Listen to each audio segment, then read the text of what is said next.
네, 안녕하세요. 기후연구과장 정철입니다. 저는 기후변화와 이에 따른 위험사에 대해서 여러분들과 함께 생각을 해보고자 합니다.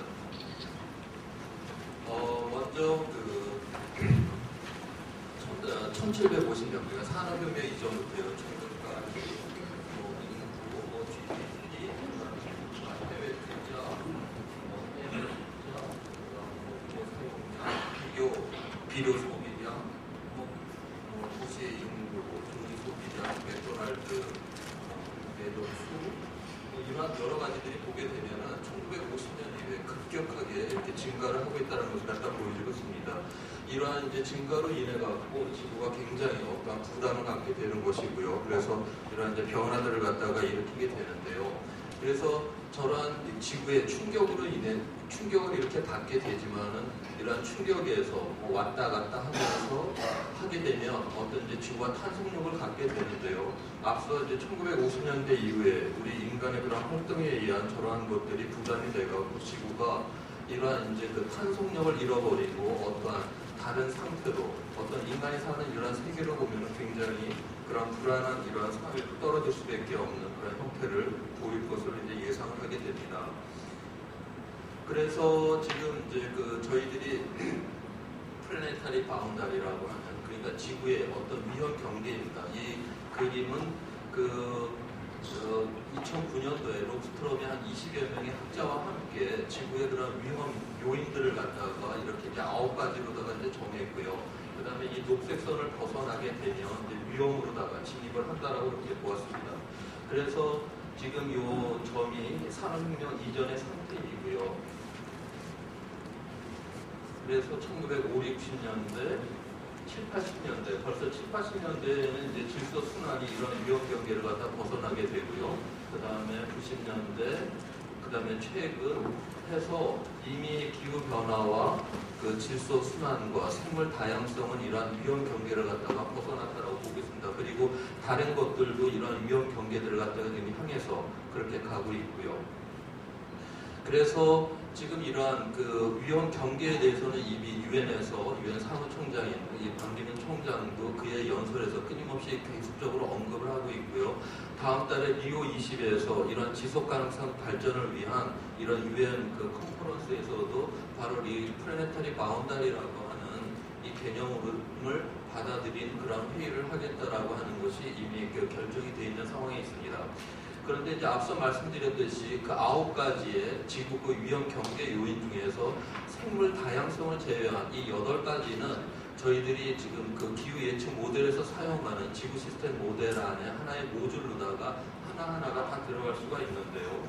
그래서 지금 저희들이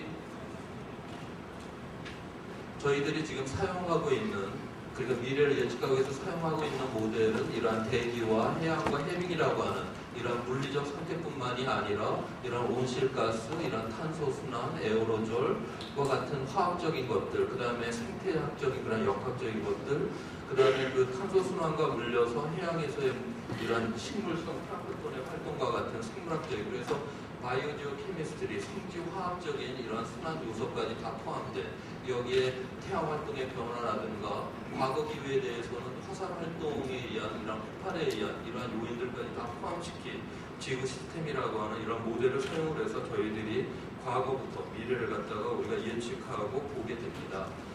그래서 지금 저희가 이제 그 사용하는 모델에서 하나 나온 결과인데요. 지난 이제 1900년대 1800년 후반부터 해서 최근까지 그 기온의 전지구 평균 기온의 변화입니다. 지금 보면 약 한 0.75도 정도가 지금 이렇게 상승을 했는데요. 관측에서 저희들의 이제 그 모델로다가 예측을 해보면 전혀 우리가 이산화탄소라든가 에어로졸이라든가 이런 거를 산업혁명 이전 상태로 고정시켜놓고 우리가 시뮬레이션을 해보면 현재 이런 기온 상승을 갖다가 전혀 나타낼 수가 없습니다. 그런데 이제 여기에 온실가스 효과만을 집어넣고 하게 되면 약 한 1.6도까지 이렇게 상승을 하는, 현재 관측에서는 한 0.75도가 상승을 했는데요. 그러면 순전히 그러면은 에어로졸, 먼지만 집어넣고 먼지만 현실을 반영하는 걸 집어넣고 하게 되면 이렇게 이제 온도가 떨어지는 형태가 되고요. 먼지에도 이제 여러 가지 에어로졸에도 여러 가지 종류들이 있는데 그 중에서 설페이트라고 황산염만 각부를 하게 되면 거의 먼지의 대표적인 이러한 냉각 효과를 갖다 다 드러내고 있습니다. 그래서 이런 온실 효과하고 온실가스하고 이러한 에어로졸의 효과를 다 포함을 시켜갖고 우리가 과거를 갖다가 산업혁명 이전 상태로부터 현재까지 하게 되면 여기 녹색선 눈으로다가 이런 가치각하고 잘 일치를 하고 있다는 것을 보여주고 있습니다. 그래서 지금 우리가 원래는 순전히 온실가스에서 약 한 2.6도까지 올라가야 되는데 0.75도밖에 못 올라가는 거는 바로 에어로졸에 의한 이런 냉각 효과로다가 막았기 때문에 이러한 것들을 보여주고 있습니다. 이런 결과를 이제 바탕으로 해갖고요.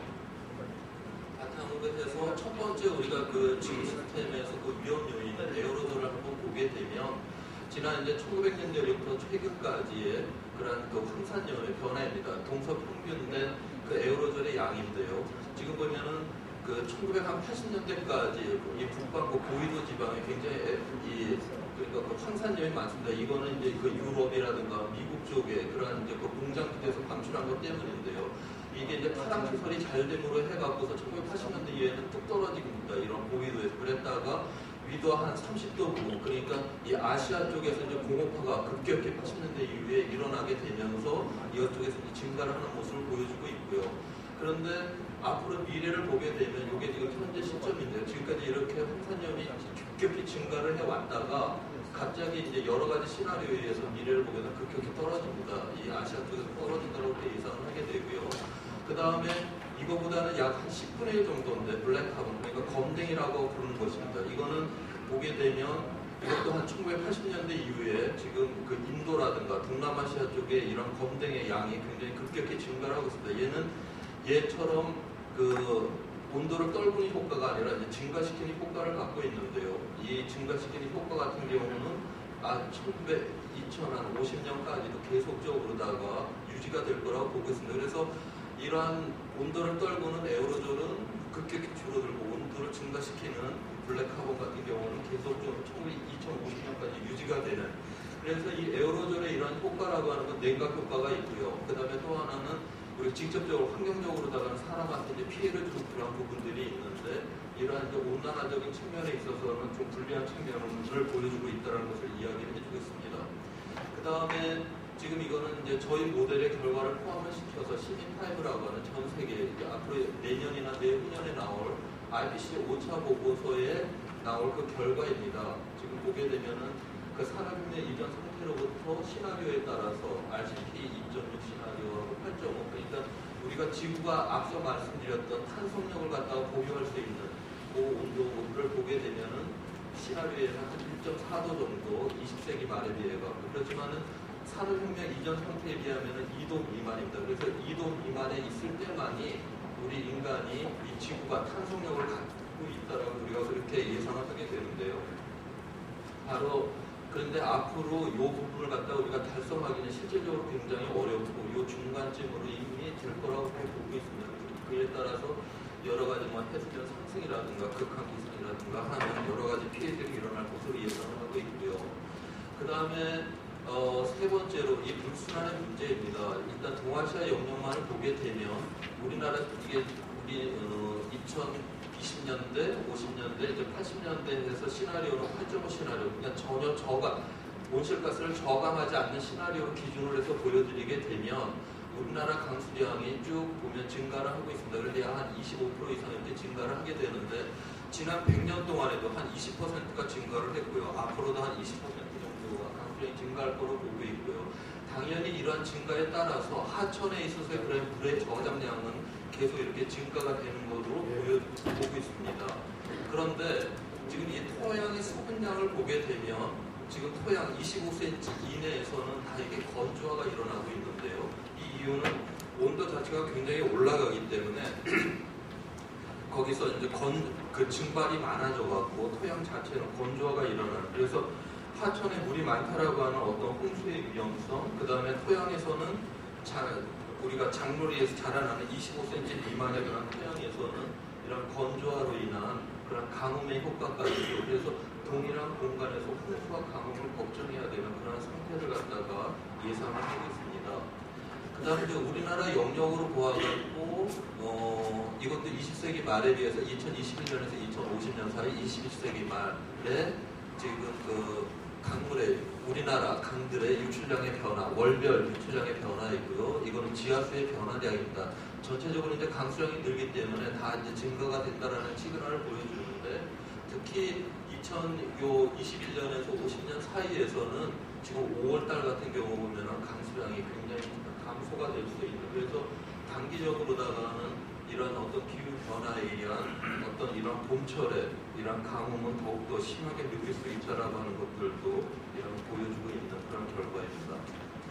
그 다음에 또 한 가지는 이 탄소 순환의 문제인데요. 이 그림은 저희 국립기상연구에서 운영하고 있는 탄소 추적 시스템으로다가 산출한 전지구 연 그 배출량들입니다. 여기서 회색 빛깔로 표시된 것은 화석연료에 의한 배출량들이고요.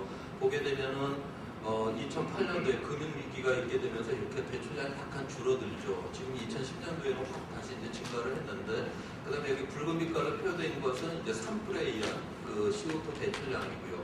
이러한 것들이 이제 대기 속에 매년 쏟아져 들어오게 됩니다. 그럼에도 불구하고 이것이 그대로 그 CO2 농도로 반영이 안 되는 이유는 여기 녹색 빛깔, 그러니까 식물에서 흡수가 되고 바다에서 흡수가 되기 때문에 여기 연한 하늘색 부분들이 대기에 남게 되게 됩니다. 그러면은 이로 인해 갖고 우리가 지금 현재 그 총 100만 개의 공기 분자 중에서 390개 이산화탄소가 있는데요. 매년 한 2개 정도가 이제 상승을 하는데, 어떤 해에는 이러한 이제 각 해양이라든가 생물권의 이런 반응에 따른 차이 때문에 어떤 해는 1.5개, 어떤 해는 3개까지, 2.5개까지 증가하는 이런 차이들을 보이게 됩니다. 바로 이러한 차이를 보이는 이유들이 그 해마다의 그런 기후 조건이 다르기 때문인데요. 그래서 그 탄소하고 그런 이제 기후하고 이제 상호작용을 하게 됩니다. 그래서 이제 그 식량의 생산이라고 하는 거를 갖다 NPP라고 하는 그 광합성에다가 식물의 호흡량을 뺀 양입니다. 여기서 보면 이제 녹색 빛깔은 이제 증가되는 21세기 말에서 20세기 말을 뺐었을 때 증가되는 부분을 나타내고요. 누런 빛깔은 감소되는 그 지역을 나타냅니다. 보시는 바처럼 뭐 침엽수리 같은 경우는 이제 온도가 올라갈 때 대체적으로 많이 감소를 하는 것을 보여주고 있고요. 그 다음에 북반구 쪽에는 온도가 올라가기 때문에 이러한 이제 그 생물의 활동들이 커지는 것을 갖다가 이야기를 해주고요. 그 다음에 뭐 쌀, 밀이라든가 옥수수라든가 이런 것도 고위도로 올라갈수록 증가량은 커지고, 지금 아열대나 열대지방에서는 감소되는 것으로다가 그렇게 예상을 하고 있습니다. 지금 이 그림은 그 유엔에서 2080년도에 그 식량 생산이 증가되는 지역, 그 다음에 여기 붉은 빛깔로 나타내는 지역이 감소되는 지역을 나타내고 있습니다. 그래서 지금 현재까지는 그 2차 대전 이후에 인구가 3배가 늘었고요. 또한 생산량도, 식량의 생산량도 3배가 늘었기 때문에 급격한 그런 기아 사태가 없었습니다. 그렇게 3배가 는 거는 경제학적 면적이 크게 늘지 않았음에도 그렇게 된 건 이제 녹색혁명 때문에 그랬는데요. 이제 녹색혁명 자체도 한계가 있기 때문에 앞으로 2050년이 되면 인구가 지금 70억에서 적게는 80억, 많게는 이제 100억을 갖다가 이제 보게 되는데요. 과연 이제 이런 식량이 과연 이제 요 정도의 증가, 이런 거를 갖고 견뎌낼 수 있을까는 한번 굉장히 좀 따져보고 저희들이 주의 있게 살펴봐야 될 그런 문제들이 있습니다. 또 하나 이제 우리가 그 지구 환경적으로다가 이 해양 산성화의 문제가 있는데요. 현재 그 pH 전지구가 그 분포들을 보면 지역에 따라 약간 차이는 있지만 약 pH가 지금 현재는 한 8.1 정도가 됩니다. 그런데 이 4.5 시나리오, 어느 정도 CO2를 저감을 하는 그런 시나리오 상에서는 지금 여기서 한 0.1 정도가 줄어든다라고 보고 있고요. 전혀 저감을 안 하면 0.3 정도가 줄어든다라고 이렇게 보고 있습니다. 이게 pH가 0.1이면은 이게 로그 함수이기 때문에요. 실제로다가 그 수소 이온 자체는 30%가 지금 그 증가가 된다는 걸 의미를 하고 0.3이면은 한 150%가 증가를 한다라고 그렇게 보게 되는 건데요. 지금 보게 되면 지난 2,500만 년 동안에 이 pH가 그렇게 변화가 없었습니다. 없다가 최근 들어와서 지금 보면 0.1 정도가 떨어지는, 그래서 수소이온이 한 30%가 증가를 했고요. 앞으로 이것이 0.3 정도가 이렇게 이제 내려간다라고 하는데 2,500만 년이라고 하는 시간 속에서 느닷없이 지금 이렇게 감소가 해양 산소화가 일어나는 것이거든요. 그렇기 때문에 이 해양 생태계에 굉장한 이런 피해를 줄 거라고 그렇게 보고 있습니다. 그래서 뭐 결과들은 간략하게 설명을 드렸고요. 이러한 결과들이라고 하는 것이 지금 이제 여기 이제 12개 모델이라고 하는 게 저희 모델을 포함을 시켜가지고 다른 나라에 있는 이런 기후 예측 모델들 다 포함시켜서 온도에 대한 공간 분포도를 본 것입니다. 8.5 시나리오에 대해서요. 21세기 말에 20세기 말에서 얼마나 변했는가 보면은 북반구 쪽으로다 고위도 쪽에 거의 한 10도 정도 온도가 올라가고요. 그 다음에 이러한 열대 지방에서는 한 3 내지 한 5도 정도가 올라간다고 보고 있는데 여기 점으로 딱딱딱 까만 점으로 찍은 것이 그러니까 실내 습도가 99%입니다. 그래서 온도에 대해서는 굉장히 우리가 정확하다라고 그런 미래에 대해서 예측을 할 수 있는데 반면에 이제 강수량 같은 경우도 여기 점점점 찍은 게 고위도 지방하고 열대 지금 요 수렴대라고 하는 강우 지역에서는 이런 예측성이 굉장히 높은데 우리 사람이 살고 있는 이런 동아시아 지역들, 미주 지역들 이런 데는 보면 이런 아직까지 불확실성이 크다라고 하는 것을 보여주겠습니다. 그래서 이런 기상의 요소에 따라 가고서 굉장히 이제 차이들이 있고요. 그 다음에 이러한 거를 기준으로 해갖고서 산출하게 되는 하천의 유출량이라든가 탄소 순환량이라든가 여기에는 더욱더 이런 불확실성이 더욱더 증폭이 됩니다. 그래서 지금 보게 되면은 그런데 이제 과학적으로다가는 이러한 이제 불확실성이라고 하는 걸 항상 안고 가게 되지만 우리가 일반적인 언어 속에서는 강수가 증가하냐 감소하냐 이제 이렇게 굉장히 간단하게 앞뒤 다 자르고 이야기를 하게 되는데요. 그러다 보면 여기에 우리가 좀 어떤 그런 문제점들이 있을 가능성이 있다라고 하는 그런 이야기고요. 마지막으로다가 위험 사회에 대한 이야기를 성경에 보면은 이제 이스라엘의 조상인 아브라함이 우르라고 하는 그 도시를 떠난다라고 하는 그래서 그 아브라함이 우르 출신이죠. 그러면 우르라고 하는 도시가 그 당시에는 가장 가장 이제 거대하고 가장 잘 조직화된 그러한 도시였었습니다. 그러면은 도대체 이 아브라함이라는 사람이 여기서 왜 떠났는가를 이제 한번 기후 변화적인 측면에서 한번 살펴보면요. 아직도 그 당시에 지었던 이런 신전이 이렇게 남아있을 정도로 대단한 커다란 도시를 이런 유프라테스 강 이 주변에다가 이제 구축을 했었는데요. 이 도시가 완전히 이제 멸망을 하게 되는데 기원전 6,000년 전에 굉장히 이 지역이 강수량도 많고 그래서 사람이 살기가 좋았습니다. 그래서 이제 농경을 시작을 했고요. 그런데 기원전 3,800년경이 되면 약간 기후 변화가 일어나서 약간 강수량이 좀 줄어들었습니다. 그런데 그때부터 사람들이 좀 이제 그 작물을 재배치를 하고요. 중앙 집권적인 관계 시설을 갖다가 구축을 하게 되고 그래서 살기가 좋게 되니까 주변에 사는 사람들도 다 이 도시로 모이게 되고 그래서 이 도시가 거대 도시로다가 점점 이렇게 확장이 되었습니다. 그런데 그러니까 이런 작은 위험 요인들을 다 제거를 하면서 도시를 이렇게 키워왔는데 기원전 2200년이 되면서 이 북쪽 지방의 화산 분출로 인해서 굉장히 심각한 기후변화가 일어났을 때에는 이런 도시의 이런 인구들이 이런 농경 문화를 통해 갖고서 견뎌낼 수 없는 상황으로 되고요. 주변에 난민들까지 들어와서 결국 도시 붕괴로다가 그렇게 가게 되었습니다.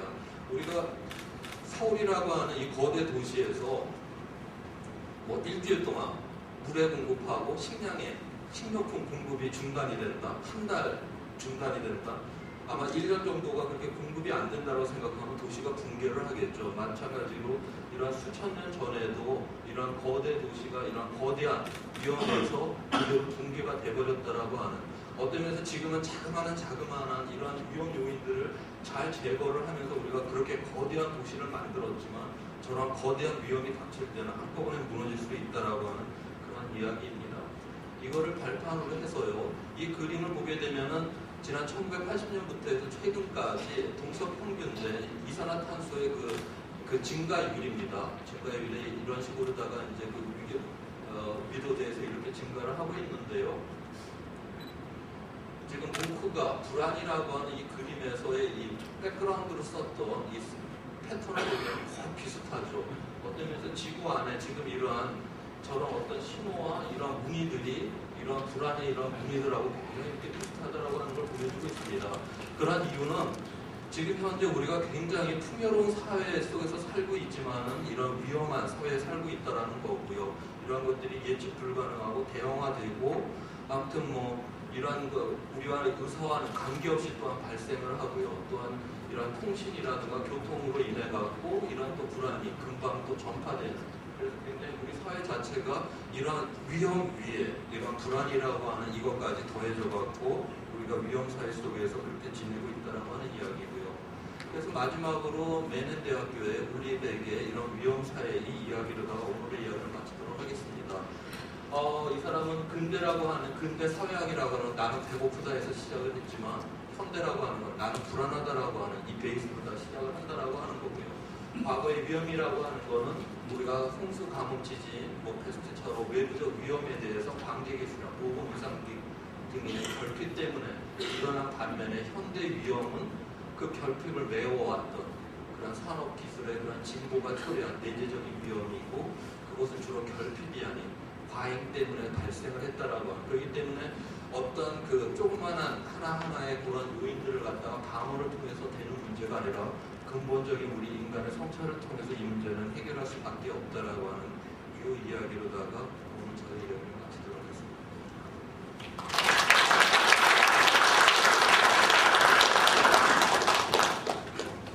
예, 조순호 과장님 좋은 발표 감사드립니다.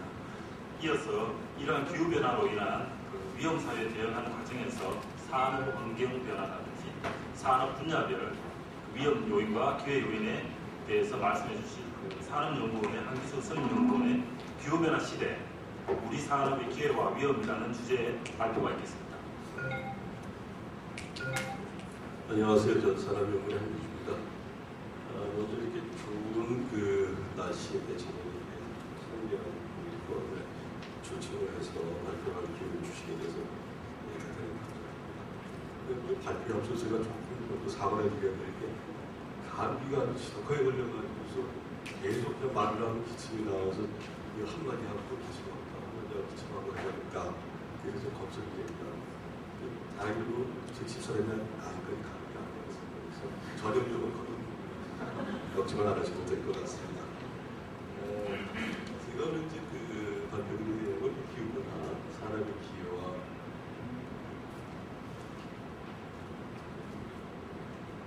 산업의 기회와 위험입니다. 앞에서 우리 조준호 과장님께서는 기후변화가 자연에 미치는, 생태계에 미치는 그런 영향을 갖다가 말씀해 주셨는데, 저는 이것이 경제에 미치는 영향에 대해서 이렇게 말씀을 드리도록 하겠습니다. 21세기 이후에 최대 고정 과제가 여러 가지가 많겠죠. 그런 과제에 대해서 이제 미래학자들이 예측을 하는 거예요. 그중에서도 유명한 미래학자가 제임스 캠프인데, 그래서 미래에 가장 큰 영향을 미치게 될 10대 트렌드의 핵심이 뭐냐? 이제 에너지라든가 이제 과학기술에 대해서 우리를 성장하는 경쟁력, 우리가 또 구현 능력이라고 표현했습니다. 그 다음에 기후변화 환경에 대한 대응과 기회 설정, 그러니까 즉 에너지라든가 기후변화 환경에 대한 대응, 어떻게 대응을 하고 어떻게 시장을 선정하는 것인가, 어떤 미래의 나라의 경제에 가장 큰 요인이라고 할 수 있겠습니다. 유엔 밀레니엄 프로젝트에서 판단한 이렇게 발표를 하죠. 그래서 2010년도에 스테이트 오브 더 퓨처리스트 보면은 인류가 측면한 15개 도전까지 오면서 에너지라든가 지속가능한 기후변화 등에 관련 문제를 제시하면서 그 다음 페이지 첫 번째가 이제 서스테이너블 디벨롭먼트 클라이밋 체인지, 에너지가 이렇게 제시가 되고 있습니다. 왜 에너지의 중요성은 이미 우리가 보다 잘 알고 있죠. 에너지가 없이는 이제는 문명에 대해서 살 수가 없죠. 과거에야 적당히 난방, 취사 정도만 하면 되겠습니다. 이제는 모든 생활에 있어서 에너지가 다 필요로 하고, 또 우리가 소비하는 모든 제품이 다 이 소금 같은 에너지부터 만들어지기 때문에 이 에너지 자체가 어떻게 보면 현대 문명의 에너지 자체로 볼 수가 있습니다. 그래서 에너지에 문제가 생기거나 문명 자체가 이렇게 문제가 될 수 있다는 문제인 거죠. 그러니까 조철호 과장님이